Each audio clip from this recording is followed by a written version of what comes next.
దేవుని యొక్క వాక్యం ధ్యానం చేద్దాం.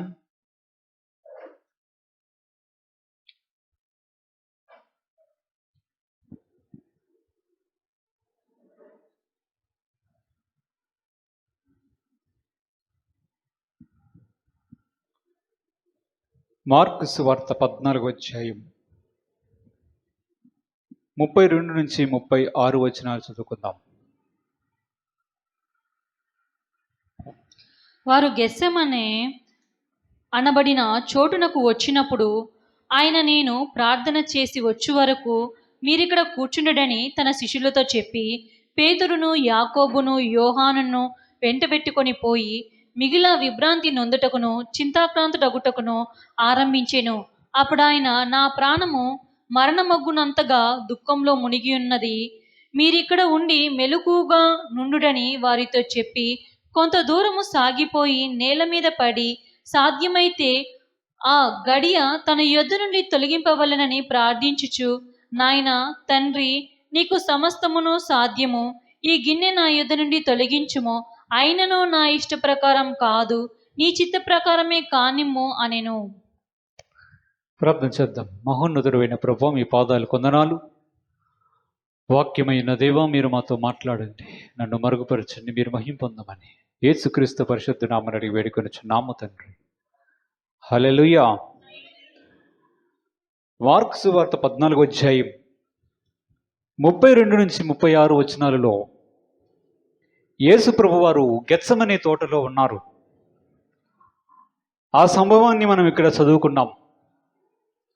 గెత్సెమనే తోటలో యేసు ప్రభువారు ప్రార్థన చేయడానికి సిద్ధపడుతూ ఉన్నారు. ఆయన ప్రార్థన చేసి వచ్చే వరకు శిష్యుల్ని అక్కడ ఉండమని చెప్పి కొంచెం దూరం వెళ్ళి యేసు ప్రభువారు ప్రార్థన చేస్తున్నారు.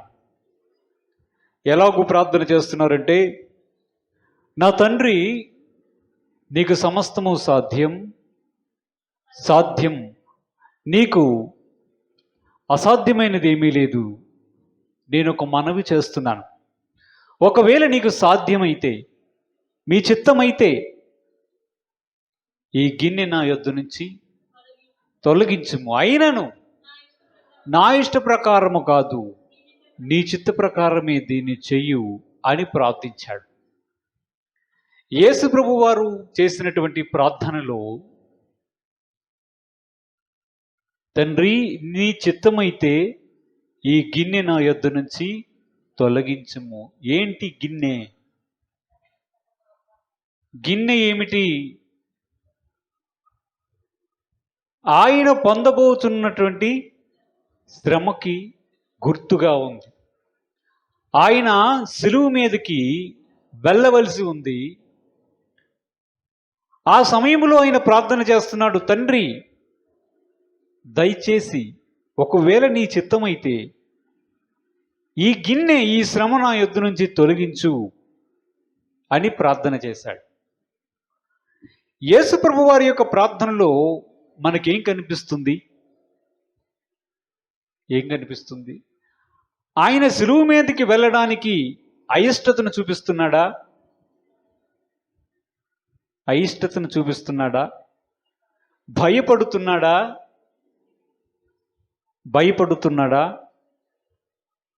కానీ ఆయన పొందబోయే శ్రమను ఆయన అక్కడ చూస్తున్నాడు గనుక ప్రార్థన చేస్తున్నాడు. ఆయన, యేసు ప్రభు వారు దేవుడై ఉన్నాడు, మన మధ్యలో మనిషిగా కూడా ఉన్నాడు. నరుని రూపంలో ఉన్నటువంటి దేవుడుగా ఆయన మన మధ్య నివసించాడు. ఆయన ఆ శ్రమను తలంచుకొని, ఇది చాలా ఘోరమైనటువంటి శ్రమ, మనుషులందరి పాపాన్ని నేను మోయవలసినటువంటి సమయం ఆసన్నమైంది, తండ్రికి నాకు ఎడబాటు జరగబోయే సమయం ఆసన్నమవుతుంది, ఇది చాలా మిక్కిలి వేదనకరమైనటువంటి శ్రమ కనుక నేను ఈ శ్రమ నుంచి తప్పించబడితే మేలేమో అని దేవుని యొద్ద మనవి చేస్తున్నట్లుగా మనకి కనిపిస్తుంది. అక్కడ మనం చూస్తే యేసు ప్రభువారు తండ్రితో ఏమని చెప్తున్నాడు? నీ చిత్తమైతేనే అలాగూ చెయ్యు, నీ చిత్తము కాకపోతే అలాగూ చెయ్యవద్దు అని చెప్పాడు. హల్లెలూయా. దేవుని యొక్క చిత్తానికి యేసు ప్రభువారు తన ప్రార్థనను అడుగుతున్నట్లుగా మనకు కనిపిస్తుంది. తండ్రి యొక్క చిత్తానికి యేసు ప్రభువారు అక్కడ సమర్పించుకుంటున్నట్లుగా కనిపిస్తూ ఉంది. దేవునికి నిజానికి ఒక చిత్తం ఉంది, ఒక ఉద్దేశం ఉంది. ఆ ఉద్దేశం నెరవేర్చాలని దేవుడు తలంచాడు. ఆ చిత్తం ఏమిటో యేసు ప్రభు వారికి తెలుసు. దేవుడి వద్ద నుంచి యేసు ప్రభు వారి లోకానికి వచ్చినప్పుడే తండ్రి స్పష్టముగా కుమారుడైనటువంటి యేసు ప్రభు వారికి ఆ చిత్తం గురించి స్పష్టంగా చెప్పాడు. ఆదికాండం 3వ అధ్యాయం 15వ వచనంలో మనం చూస్తే, ఆదికాండం 3వ అధ్యాయంలో చూద్దాం. మరియు నీకును స్త్రీకిని నీ సంతానమునకును ఆమె సంతానమునకు వైరం కలగజేసేదను, అది నిన్ను తల మీద కొట్టును, నీవు దానిని మడమ మీద కొట్టుదు అని చెప్పెను. ఆదికాండంలో ఏదైనా తోటలోనే తండ్రి అయినటువంటి దేవుడు ఈ మాటను పలికినట్లుగా మనం చూస్తున్నాం. అక్కడ ఏమని చెప్పాడు? ఆది ఘట సర్పమైనటువంటి సాతానుతో మాట్లాడుతున్నటువంటి మాట మనకు అక్కడ కనిపిస్తూ ఉంది. ఏం చెప్పాడు? నీకును స్త్రీ సంతానమునకును వైరం కలగజేస్తా. ఓ అపవాది, నేను సృష్టించినటువంటి మనుషులను నీవు పాపములో పడవేశావు, వారి పాపములకు లోనైనట్లుగా నీవు చేశావు, వారు నా ఆజ్ఞను మీరినట్లుగా చేశావు. కానీ నేను ఒక మాట చెప్తున్నాను విను అని సాతానుతో దేవుడు చెప్తూ ఉన్నాడు. నిన్ను ఆయన తల మీద కొడతాడు, నీవు ఆయనను మడిమ మీద కొట్టెదవు. మడిమ మీద కొట్టడం అంటే ఏంటి? మడిమ మీద కొట్టడం అంటే ఏంటి? పాము కాటు ఎక్కడ వేస్తుంది?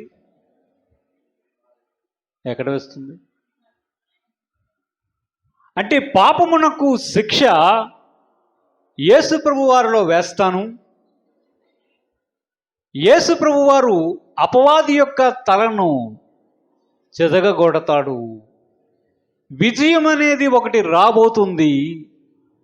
మరణము యొక్క బలము గలవానిని ఆయన జయిస్తాడు అనే మాటను సృష్టి ఆరంభములోని మన పితరులు అయినటువంటి ఆదాము అవ్వలు పాపము చేసినప్పుడే దేవుడు ఒక ఆలోచనను, తన ఉద్దేశాన్ని బయలుపరిచేశాడు. ఆది కాండంలోనే, ఈ సృష్టి ఆరంభంలోనే దేవుడు తన ఉద్దేశాన్ని బయలుపరిచేశాడు. దీనికి చేయవలసిన పనిని, బాధ్యతను యేసు ప్రభు వారికి ఆనాడే తండ్రి అయినటువంటి దేవుడు బయలుపరచడం జరిగింది. వాక్యములు చూస్తే మనకు ఇంకా కనిపిస్తుంది. యెషయా గ్రంథం 53వ అధ్యాయం 10వ వచనాన్ని ఒక్కసారి చదువుకుందాం. యెషయా గ్రంథం 53వ అధ్యాయం 10వ వచనం. అతన్ని నలుగగొట్టుటకు యెహోవాకు ఇష్టమాయెను. ఆయన అతనికి వ్యాధి కలగజేసెను. అతడు తన్ను తానే అపరాధ పరిహార్థ బలి చెయ్యగా అతని సంతానము చూచును. అతడు దీర్ఘాయుష్మంతుడు గాగును. యెహోవా ఉద్దేశము అతని వలన సఫలమగును. యెహోవా యొక్క ఉద్దేశము అతని వలన సఫలమగును. ఎవరి యొక్క ఉద్దేశం? తండ్రి అయిన దేవుని యొక్క ఒక ఉద్దేశం ఉంది. ఆయనకు ఒక చిత్తం ఉంది. ఆ చిత్తాన్ని నెరవేర్చడానికి ఒక ప్రణాళికను రచించాడు. దానికి యేసు ప్రభు వారిని అనగా తన కుమారుణ్ణి ఏర్పరిచాడు. ఏర్పరిచినటువంటి దేవుడు ఏం చేశాడు? ఏర్పరిచినటువంటి దేవుడు ఈ లోకములోనికి యేసు ప్రభు వారిని పంపినట్లుగా మనం చూస్తున్నాం. దేవునికి మహిమ కలుగును గాక. హల్లెలూయా, హల్లెలూయా. దేవుని యొక్క వాక్యం సెలవిస్తుంది, అతనిని నలగగొట్టడానికి, వ్యాధి కలుగజేయడానికి దేవునికి ఇష్టమయ్యిందంట. యేసు ప్రభు వారికి వ్యాధి వచ్చిందా? వ్యాధి కలిగిందా? మరి వ్యాధి కలుగు చేయుటకు అంటే ఏంటి? ఆయనను నలగగొట్టుటకు దేవుడికి ఇష్టమైందంట. ఇంకా అక్కడ చూడండి 53వ అధ్యాయంలోని 10వ వచనం కంటిన్యూ చేస్తే చదవండి. అతడు తనకు కలిగిన వేదనను చూచి తృప్తి నొందును. ఆగండి. ఎవరికి కలిగిన వేదనను చూచి ఎవరు తృప్తి నొందుతారు? తన కుమారుడికి కలిగినటువంటి వేదనను చూచి తండ్రి అయిన దేవుడు తృప్తి నొందుతాడంట. ఇది చూడండి, వేదన పడినటువంటి కుమారుని చూచి తండ్రి అయినటువంటి యెహోవా తృప్తి నొందుతాడు అంటే ఏంటి? కుమారుడు బాధపడుతూ ఉంటే తండ్రి అయిన దేవుడు సంతోషిస్తున్నాడా? అంత కఠినుడా? మరి దేవుని యొక్క ఉద్దేశం సఫలమవుతుంది. నా కుమారుడికి వ్యాధి కలుగజేస్తాను, అతన్ని నలగగొడతాను, అతడు బాధపడుతూ ఉంటే నేను చూచి ఏం చేస్తాడు? తృప్తి పొందుతాను అన్న మాటలు చూస్తే తండ్రి అయినటువంటి దేవుని యొక్క మనస్సు మనకు ఎలాగ కనిపిస్తుంది? ఆ ఒక్క వచనం చూస్తే ఎంతో కఠినుడుగా, కుమారుడి పట్ల జాలి లేని వ్యక్తిగా కనిపిస్తుంది కదా. కానీ నిజానికి ఆ వ్యాధి కలగజేయడం అంటే మన వ్యాధులను ఎవరు భరిస్తున్నారు? యేసు ప్రభు వారు భరిస్తున్నారు. మన యొక్క శ్రమలను, మన యొక్క పాపమును ఎవరు భరించబోతున్నారు? యేసు ప్రభు వారు భరించబోతున్నారు. ఈ ప్రణాళిక, ఈ ఆలోచన, ఈ దేవుని యొక్క ఉద్దేశం ముందుగానే తండ్రి అయిన దేవుడు కుమారుడైన యేసు ప్రభు వారికి తెలియజేశాడు. కుమారుడా, నేను నిన్ను లోకములోనికి పంపబోతున్నాను. అపవాది చేసినటువంటి పాపానికి ప్రాయశ్చిత్తం, సర్వమానవాళి యొక్క పాపమునకు ప్రాయశ్చిత్తం నీవు చేయవలసి ఉంది. నీవు లోకములోనికి వెళ్ళవలసి ఉంటుంది. కుమారుడు చెప్పాడు, నీ చిత్తం ప్రభు, నీ చిత్తము తండ్రి, నీ చిత్తమే అన్నాడా?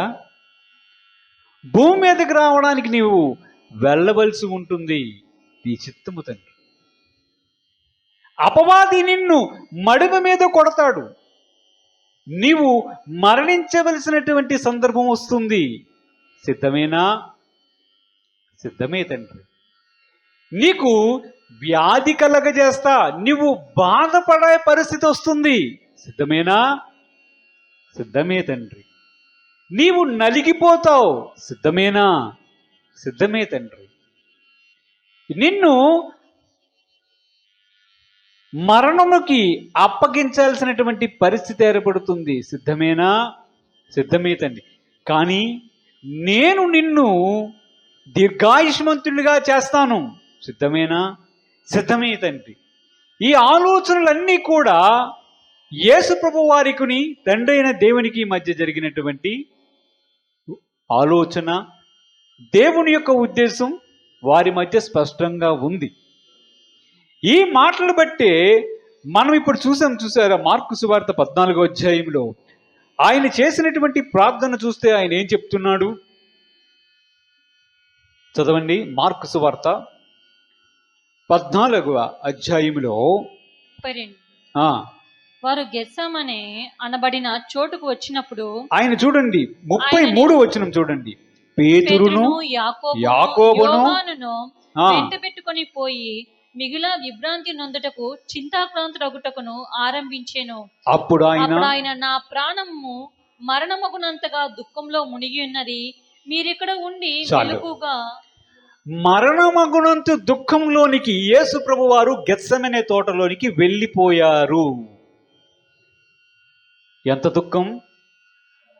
మరణము అయినంత దుఃఖం, తీవ్రమైన దుఃఖములోనికి, వేదనలోనికి యేసు ప్రభు వారు గెత్సెమనే తోటలోనే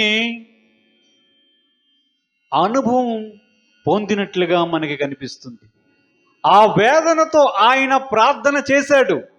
ఆయన ప్రార్థన చేసినప్పుడు ఆయన చెమట రక్త బిందువు వలె క్రిందికి పడండి అని వాక్యం సెలవిస్తుంది. సైన్స్ చెప్తుంది, ఒక వ్యక్తి యొక్క చెమట కూడా రక్తముగా బయటికి వచ్చే పరిస్థితి ఏర్పడవచ్చు. ఎప్పుడు ఏర్పడుతుందంటే, ఒక వ్యక్తి తీవ్రమైన ఒత్తిడికి లోనైపోయినప్పుడు, వారు మనస్సు మరణమగునంతగా తీవ్రముగా బాధపడినప్పుడు ఆ స్వేద బిందువులు కూడా రక్తముగా వచ్చే అవకాశం మనుషులకి ఉందని సైన్స్ తేల్చి చెప్తుంది. దాన్ని బట్టి చూస్తే మనకు ఒక విషయం అర్థం అవ్వాలి. యేసు ప్రభు వారు గెత్సెమనే తోటలో మన అందరి కోసం ఎంతో తీవ్రమైన వేదనలోనికి వెళ్ళిపోయాడు. ఎంతో తీవ్రమైనటువంటి చింతలోనికి వెళ్ళిపోయాడు. కానీ ఆయనకి తెలుసు, ఆయనను నలుగొట్టుటకు యెహోవాకు ఇష్టమైంది అనే మాట దేవుడు ముందుగానే ప్రజలకు తెలియజేశాడు. ఆ వేదన, బాధ, శ్రమ మన అందరి పాపముల నిమిత్తం గెత్సెమనే తోటలో యేసు ప్రభు వారు మోయడానికి సిద్ధపడుతునేటప్పుడు ఆయన చాలా చింతాక్రాంతుడై, చాలా దుఃఖములోనికి, ఎంతో ఒత్తిడిలోనికి వెళ్ళాడు. వాక్యంలో చూస్తే మనకి కనిపిస్తుంది. అపొస్తల కార్యము 4వ అధ్యాయం 27-28 వచనాలు మనం చదువుకుంటే మనకు అర్థమవుతుంది. అపొస్తల కార్యము 4వ అధ్యాయం. ఏవి జరగవలెనని జరగవలనని నీ హస్తమును నీ సంకల్పమును ముందు నిర్ణయించేను, వాటినన్నిటినీ చేయుటకై నీవు అభిషేకించిన నీ పరిశుద్ధ సేవకుడైన యేసునకు విరోధంగా హేరోదును, పొంతి పిలాతును, అన్యజనులతోనూ ఇశ్రాయేలు ప్రజలతోనూ ఈ పట్టణమందు నిజంగా కూడుకొనిరి. చూసారా, ఏది జరగవలనని నీవు ముందుగా నిర్ణయించావు అంటే దేవునికి ఒక సంకల్పం ఉంది, ఒక ఆలోచన ఉంది, ఒక ఉద్దేశం ఉంది. ఆ ఉద్దేశాన్నే నెరవేర్చాలని అనుకున్నాడు. ఆ ఉద్దేశానికి వెళ్ళవలసిన వ్యక్తి ఎవరు అంటే మన ప్రభువును రక్షకుడైనటువంటి యేసు ప్రభువారు. దేవునికి మహిమ కలుగును గాక. ఆయన ఆ ఉద్దేశాన్ని సర్వమానవాళి పాపములకు ప్రాయశ్చిత్తము కలిగించాలని దేవుడు తనని ఈ లోకములోనికి పంపించాడు. ఆ ఉద్దేశాన్ని, ప్రణాళికను యేసు ప్రభు వారికి స్పష్టంగా తెలియజేయడం జరిగింది. అందుకే ఆయన ప్రార్థన చేస్తున్నప్పుడు ఆయన ఇలా అంటున్నాడు, తండ్రి, ఇది ఎంతో వేదనకరమైనటువంటి పరిస్థితి. నా ప్రాణాన్ని నేను పెట్టవలసినటువంటి సమయం వచ్చింది. నేను దేవుని కుమారుడిని, నీ కుమారునై ఉన్నాను, కానీ నేను మనుష్య రూపంలో ఉన్నాను. నేను పాప పరిహారార్థ బలిగా నన్ను నేను సమర్పించుకోవలసినటువంటి సమయం ఉంది. కానీ ఇది చాలా దుఃఖముతో కూడుకున్నటువంటి పని. సాధ్యమైతే, నీ చిత్తమైతే దీన్ని నా యొద్ద నుంచి తొలగిస్తావా?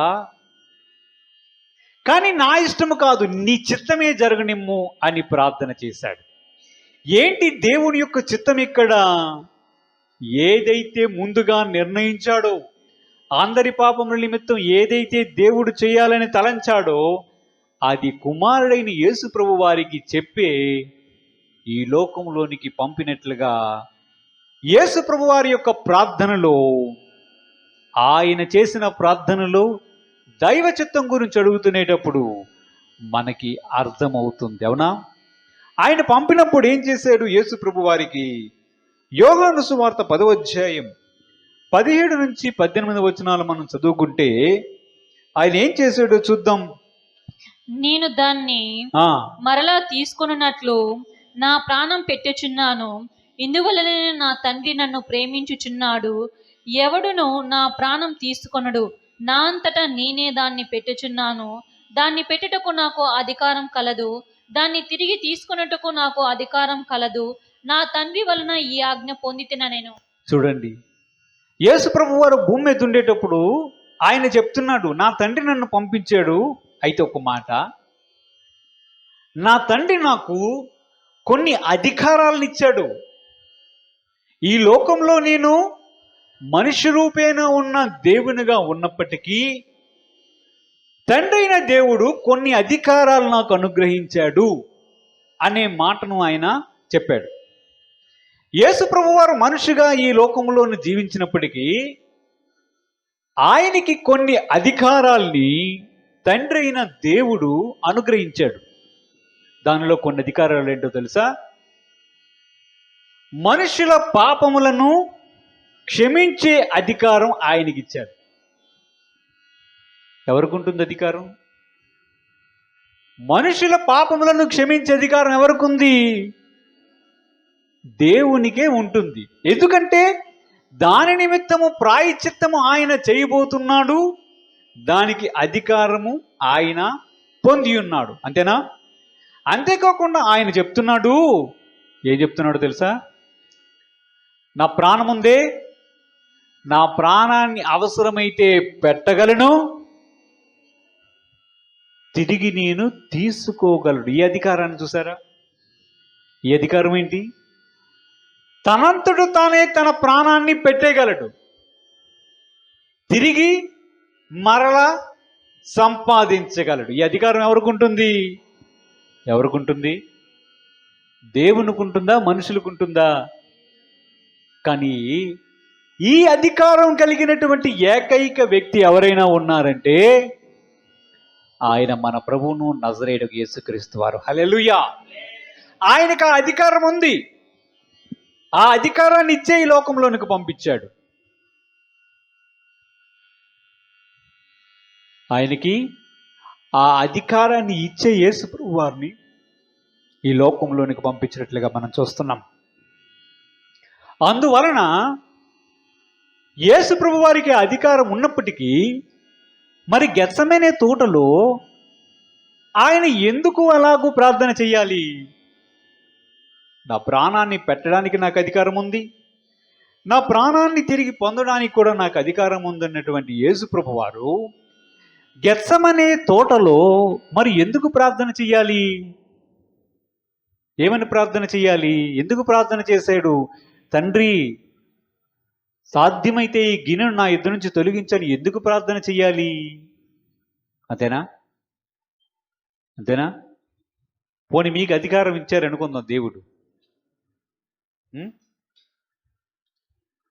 దేవుడు మీకే అధికారం ఇచ్చాడు అనుకుందాం. మన మనుషులం ఒక ఊహ వేద్దాం. మన ప్రాణం అంట మనం తీసుకోవడానికి అధికారం, మరలా పొందడానికి కూడా అధికారం ఉంది అనే అధికారం ఇచ్చాడు అనుకుందాం. మనం ప్రాణం పెట్టడానికి సిద్ధపడతామా?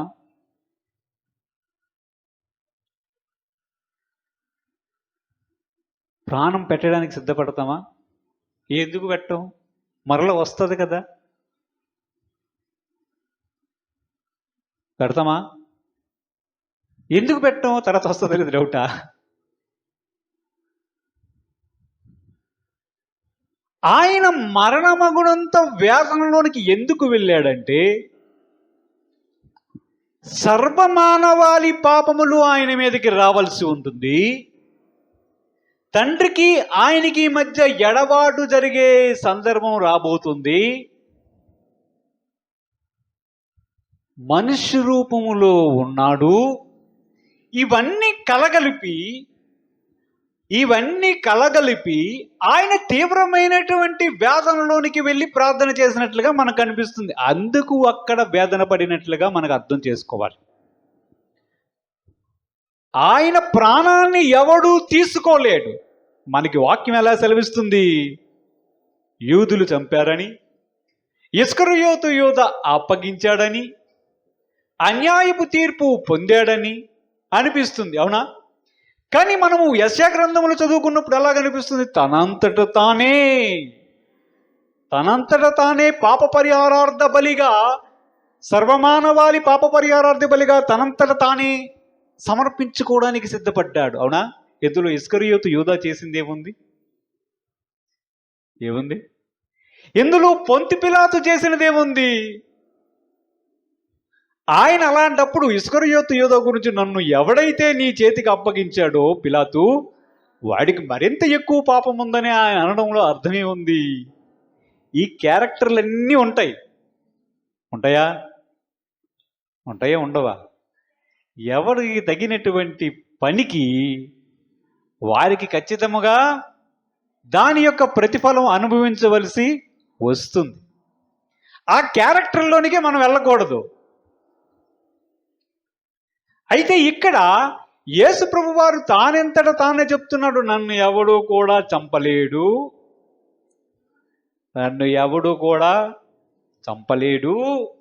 నా ప్రాణం పెట్టడానికి నాకు అధికారం ఉంది, నా ప్రాణం తీసుకోవడానికి నాకు అధికారం ఉంది, తిరిగి పొందడానికి అధికారం ఉంది, నాకు తండ్రి వలన ఈ ఆజ్ఞ పొందితిని, అధికారం పొందితిని అని చెప్పాడు, అవునా?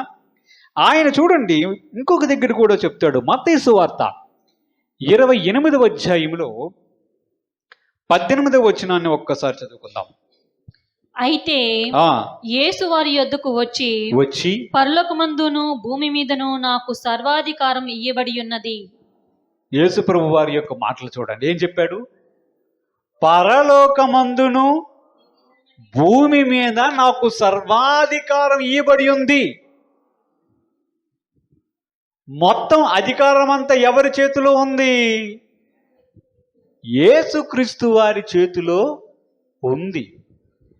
తండ్రి కుమారుడికి చెప్పినప్పుడు, కుమారుడా నీవు లోకములోనికి వెళ్ళాలి, లోకములోనికి నిన్ను పంపుతున్నాను, నాకు ఒక ఉద్దేశం ఉంది, నా ఉద్దేశాన్ని నువ్వు సఫలపరచాలి, ఇది చిత్తం అని చెప్పి పంపించి, ఊరకనే పంపించకుండా నీకు సర్వాధికారం ఉంది, ఇదిగో నీ అధికారం ఇది, నీకు ప్రాణం పెట్టడానికి అధికారం ఉంది, ప్రాణం తిరిగి పొందడానికి కూడా అధికారం ఉంది, పాపములు క్షమించడానికి అధికారం ఉంది, నీకు మొత్తం అధికారం అంతా ఉంది, కానీ నా చిత్తాన్ని నీవు నెరవేర్చాలి అని మాటను చెప్పి యేసు ప్రభు వారిని మన కొరకు ఈ లోకంలోనికి తండ్రి అయిన దేవుడు పంపించాడు, అవునా?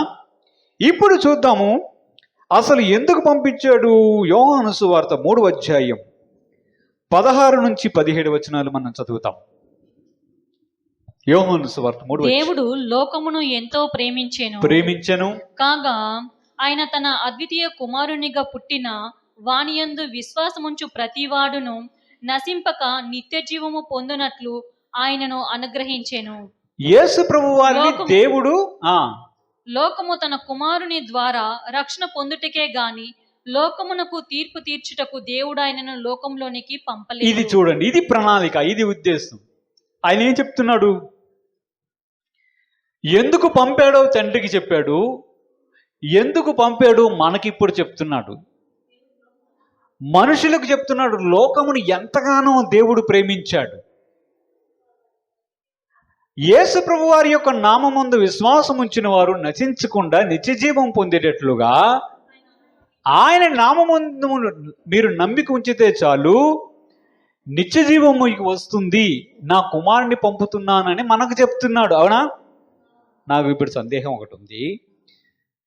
దేవుడు లోకమును ఎంతగానో ప్రేమించాడు అనుంది, అవునా? వాక్యం ఏమని సెలవిస్తుంది? లోకమునైనను లోకములో ఉన్న వాటినైనను ప్రేమింపకూడి అన్నాడు. మరి తండ్రి ఎందుకు ప్రేమిస్తున్నాడు? ఆ ప్రేమ దేవుడు ప్రేమించిన లోకము, మనము ప్రేమించే లోకము ఒకటేనా? ఎందుకు కాదు?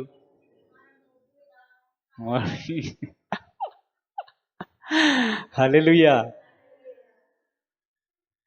మనల్ని ప్రేమించాడు దేవుడు. లోకమును ప్రేమించాడంటే లోకములో ఉన్నటువంటి మనలను ప్రేమించాడు. తన రూపమందు సృష్టించుకున్నటువంటి మనుషులను ప్రేమించాడని అర్థం. అంతేగాని లోకములో ఉన్న వాటిని ప్రేమించాడు అనేది కాదు. మనము లోకములోను ప్రేమించకూడదు అనేటప్పుడు ఏంటి? లోకములో ఉన్నటువంటి వస్తువులను, లోక ఆశలను ప్రేమించకండి అని చెప్తున్నాడు. మరలా ఆయన ఏం చెప్తాడు? లోకములో ఉన్న నీ సహోదరుణ్ణి, సహోదరిని ప్రేమించు, నిన్ను వలే నీ పొరుగు వారిని ప్రేమించు అనే మాట చెప్పాడా? అంటే ఏంటి? లోకములో ఉన్న నీ మనుషులను ప్రేమించు, లోకంలో ఉన్న వాటిని ప్రేమించుకో అని చెప్తున్నాడు. అంతేనా? యేసు ప్రభు వారికి ఈ మిషన్, ఈ పనిని తండ్రి అప్పగించాడు. ఎక్కడ ప్రారంభమైంది ఎంట్రీ?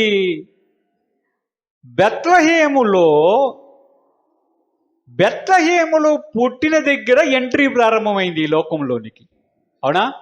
వాక్యంలో చూద్దాం. హెబ్రీ పత్రిక 10వ అధ్యాయం 5 నుంచి 7 వచనాలు చూస్తే చదవండి. కాబట్టి ఆయన ఈ లోకమందు ప్రవేశించినప్పుడు, చూడండి, ఈ లోకమందు ప్రవేశించినప్పుడు ఇలాగు చెప్పుచున్నాడు, బలియు అర్పణయు నీవు కోరలేదు గాని నాకొక శరీరమును అమర్చితివి, పూర్ణ హోమములను పాప పరిహార్థ బలులను నీకు ఇష్టమైనవి కావు.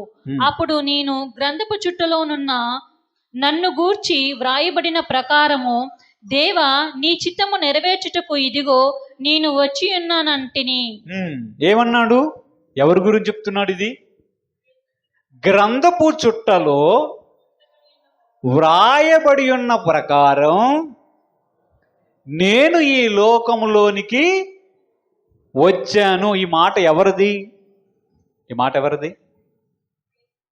యేసుక్రీస్తు వారిది.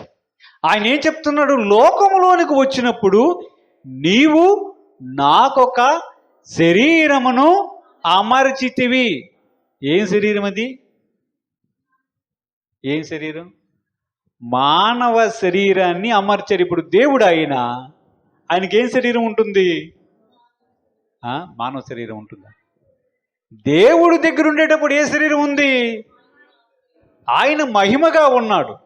ఇప్పుడు ఆయన లోకంలోనికి వచ్చాడు. ఎక్కడొచ్చాడు? లోకంలోనికంటే భూమి మీదకి వచ్చాడు. భూమి మీదకి వచ్చినప్పటికీ ఆయనకు ఒక శరీరం కావాలి. అదే మాటను ప్రవక్తుల ద్వారా రాయించాడు. దేవా, ఇదిగో నీవు నాకు ఒక శరీరాన్ని అమర్చితివి. ఆ శరీరమే పాప పరిహారార్థ బలిగా అర్పించవలసి ఉన్నటువంటి నిర్దోషమైనటువంటి గొర్రె పిల్ల. నేను ఇక్కడికి వచ్చాను, గ్రంథపు చుట్టలో వ్రాయబడిన ప్రకారం వచ్చి ఉన్నాను, నీ చిత్తము నెరవేర్చుటకు. అక్కడ చూడండి, హల్లెలూయా. ఏమని చెప్తున్నాడు? నీ చిత్తాన్ని నెరవేర్చడానికి నేను వచ్చాను. ఇప్పుడు మనకు అర్థమవుతుంది, ఏదో ఒక చిత్తం ఉంది. ఆ చిత్తం అనేది ఈయనకి శరీరము రాకమునుపే తెలియజేయబడింది. ఎవరికి? దేవునికి తెలియజేయబడింది అని అర్థం వస్తుందా? రావడం లేదా? ముందుగానే చిత్తం ఉంది. ఆ ఉద్దేశం నెరవేర్చడానికి యేసుప్రభు వారిని సిద్ధపరిచాడు. ఆయనకు ఒక శరీరమును అమర్చి లోకములోనికి పంపాడు. లోకములో వచ్చినటువంటి ఆయన 33.5 సంవత్సరాలు ఈ లోకములో మనందరి కోసము జీవించి ప్రాణత్యాగము చేయడానికి ఆయన సిద్ధపడ్డాడు. ఇప్పుడు ఘట్టం ఎక్కడికి వచ్చిందంటే, గెత్సెమనే తోటలో ఆయన ప్రార్థన చేసే సందర్భంలోనికి వచ్చింది. ఇంకా ఆ గడియ సమీపించింది. దేవుని యొక్క చిత్తము సంపూర్ణముగా నెరవేర్చడానికి ఆయన సిద్ధపడి వచ్చాడు. కానీ ఇప్పుడు సమయం ఇంకా దగ్గరికి వచ్చేసింది. ఆ సమయం ఏంటంటే, సిలువ మీద తన ప్రాణాన్ని పెట్టవలసినటువంటి సమయం. మార్కు సువార్త 10వ అధ్యాయం 45 వచనాన్ని మనం చూస్తే మనిషి కుమారుడు ఆ పరిచారము చేయించుకొనుటకు రాలేదు గాని పరిచారము చేయుటకును అనేకులకు ప్రతిగా విమోచన క్రయదానంగా తన ప్రాణము ఇచ్చుటకును వచ్చెననెను. ఏంటది పని? ఏంటి దేవుని యొక్క చిత్తం? ఏంటి దేవుని యొక్క చిత్తం? అనేకుల కొరకు తన ప్రాణం పెట్టడానికి వచ్చాడనే మాటని యేసు ప్రభు వారు స్వయంగా తానే చెప్పాడు. అవునా? హల్లెలూయా. తన ప్రాణం పెట్టడానికి యేసు ప్రభు వారు రావడం అనేది నిజముగా గొప్ప విషయం. అవునా? ఒకవేళ యేసు ప్రభు వారు కానీ ఈ లోకంలోనికి రాకపోతే ఏమై ఉండదు తెలుసా? ఏమై ఉండదు? మన పాపములకు ప్రాయశ్చిత్తము జరగకపోయిండేది. మనమందరము కూడా పాపములోని ఉండవలసి ఉండేది. మనము నిత్య అగ్నిలోనికి వెళ్ళవలసి ఉండేది. కానీ యేసు ప్రభు వారు ఆ చిత్తానికి లోబడి మన దగ్గరికి ఈ లోకంలోనికి వచ్చి గెత్సెమనే తోటలో ఆయన తీవ్రమైన వేదనతో ప్రార్థన చేయడం మనకు కనిపిస్తుంది. ఆయనకు ఆ విషయం తెలిసి చూడండి, యోహాను సువార్త 12వ అధ్యాయం 27వ వచనాన్ని మనం చదువుకుందాం. ఇప్పుడు నా ప్రాణము కలవరపడుచున్నది, నేనేమందును తండ్రి ఈ గడియ తటస్థింపకుండా నన్ను తప్పించుము.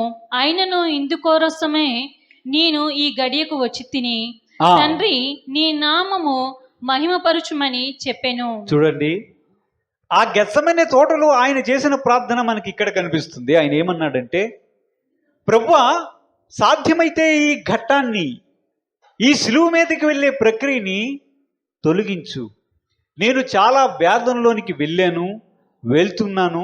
అయినా నా ఇష్టం కాదు, నీ చిత్తమే నెరవేర్చు.